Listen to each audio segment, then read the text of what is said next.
WhatsApp people, कैसे हैं आप सब? ठीक ठाक हैं? It's me Hamzen, you are watching HT reacts. Welcome back to the channel. उम्मीद करता हूँ अच्छे होंगे, खैर खैरियत से होंगे, एंजॉय कर रहे होंगे। और हम बात करने वाले हैं भारत में बोइंग का सबसे बड़ा निवेश एंट्री को कहते हैं शायद, या इन्वेस्टमेंट, इस तरह कुछ होता है। तो निवेश मेरे ख्याल में एंट्री होता है। तो ये जो बोइंग की एंट्री है, ये कहा जा रहा है कि इंडिया ने बहुत बड़ा एक ऑर्डर जो है वो दिया है बोइंग कंपनी को। और बोइंग जो है उसने अपने बहुत सारे तैयारे ग्राउंड करने का भी लिखा है बहुत सारे मुल्कों को। पता नहीं, वो एक तैयारा स्पेसिफिक है कहा जा रहा है, उसमें बहुत सारी प्रॉब्लम्स आ रही हैं टेक्निकल। और जब तक वो इस चीज़ को सॉल्व नहीं कर लेते, उन्होंने रिक्वेस्ट की है सबसे कि इसको ग्राउंड किया जाए। तो अब आप ये समझ लें कि जब कोई इतनी बड़ी कंपनी ऐसा स्टेटमेंट दे तो उसके शेयर्स पे क्या हाल होता है। लेकिन आप समझ लें कि इंडिया का ये ऑर्डर उसके लिए जो है ना वेंटिलेटर का काम करेगा और उसको रिवाइव करेगा। तो देखते हैं कितना बड़ा ऑर्डर है, क्या है और क्या हुआ है बेसिकली। शुरू करते हैं 3 2 1 इन। जय हिंद दोस्तों, a very warm welcome to Hindustan special channel. Hello. Prime minister Narendra Modi ने शुक्रवार को कर्नाटक की राजधानी बेंगलुरु में दिग्गज अमेरिकी विमान कंपनी बोइंग के ग्लोबल टेक्नोलॉजी सेंटर कैंपस का उद्घाटन किया। ओके। इस नए ग्लोबल अत्याधुनिक कैंपस टेक्नोलॉजी का सेंटर। नाम Boeing India engineering and technology centre BIETC रखा गया है। मज़े ये हो गए कैंपस इंजीनियर्स के। कैंपेगौड़ा इंटरनेशनल एयरपोर्ट के पास बेंगलुरु के बाहरी इलाके देवनाली में स्थित है। 43 एकड़ में फैला ये कैंपस अमेरिका के बाहर बोइंग का सबसे बड़ा निवेश है। अमेरिका के अत्याधुनिक बाहर। Boeing India engineering and technology centre campus करीब 1600 करोड़ रुपए की लागत से 43 एकड़ जमीन पर बना है। Hi tech defence and aerospace park में बना यह कैंपस भारत में G1 स्टार्टअप, निजी और सरकारी परिवेश के साथ साझेदारी के लिए एक आधारशिला बनेगा।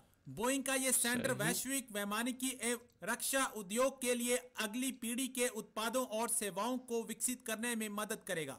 आज भारत के अंदर भारत के जो वजीर जाहिर सी आजम है बात है। नरेंद्र मोदी, वो फ़ायदा बेंगलुरु के होगा अंदर एक इंजीनियरिंग बोइंग एस्पिरेंट्स को, फैसिलिटी का इफ्तिताह कर रहे हैं। ख़ास तौर पे कहा जो जाता है कि ये एरोस्पेस में सबसे जाएंगे। बड़ी लार्जेस्ट बोइंग फैसिलिटी है अमेरिका के बाहर, जो बेंगलुरु के अंदर ही हैज़ इनॉग्रेटेड।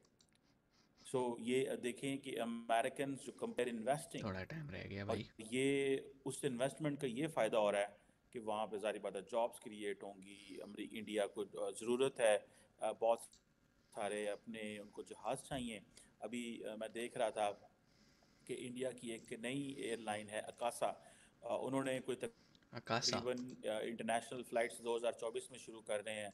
तकरीबन 150 बोइंग 737 जो है उसका उन्होंने ऑर्डर दिया है। 150। ठीक है जी। डेढ़ अब सौ आप इमेजिन कर सकते हैं कि ये जो अकासा ऐसे का जो थोड़ी फिर ऑर्डर है बोइंग ने बोइंग सेंटर खोल दिए। का, और ये जैसे वो कहते हैं ना कि ये कितना बड़ा ऑर्डर है। 150 जहाज़ का अगर आप ऑर्डर करते हैं तो ये कितना बड़ा जहाज़ है।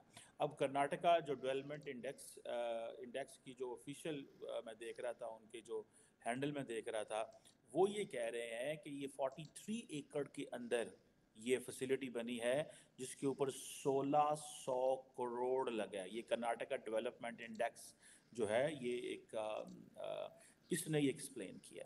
अब मज़े की बात ये है कि नरेंद्र मोदी ने इसका इफ्तिताह कर दिया। अमेरिका के अरे बाहर सबसे नरेंद्र बड़ी ये मोदी जी, बोइंग की जी फैसिलिटी लगाना है। हो, इज्जत ठीक दो, है जी।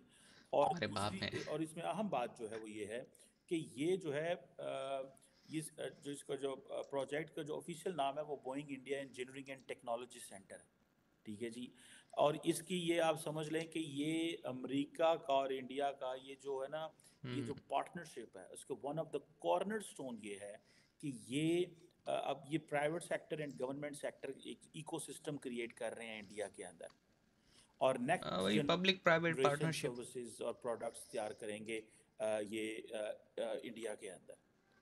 अब पाकिस्तान को तो इस चीज़ को समझना चाहिए कि हमने तो पीएए का बड़ा गरक कर लिया है।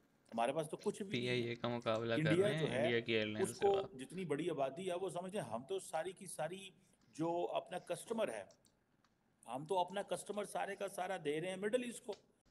ओके, ये हमने वीडियो देखा तो ये सीन है भाई। बॉइंग ने एक सेंटर बनाया है इनोवेशन का। और मकसद इसका यही है कि आने वाले जो इंजीनियर्स हैं, local engineers, local students, local management, उसको ट्रेन किया जाए। और अगर बॉइंग ये सेंटर खोल रहा है तो डेफिनेटली मुझे ऐसा लगता है कि आने वाले वक्त में बोइंग जो है वो रिसर्च इन डेवलपमेंट और डिज़ाइन, और मुझे ऐसा लगता है कि असेंबली का भी कोई सेंटर स्टार्ट करने वाले हैं।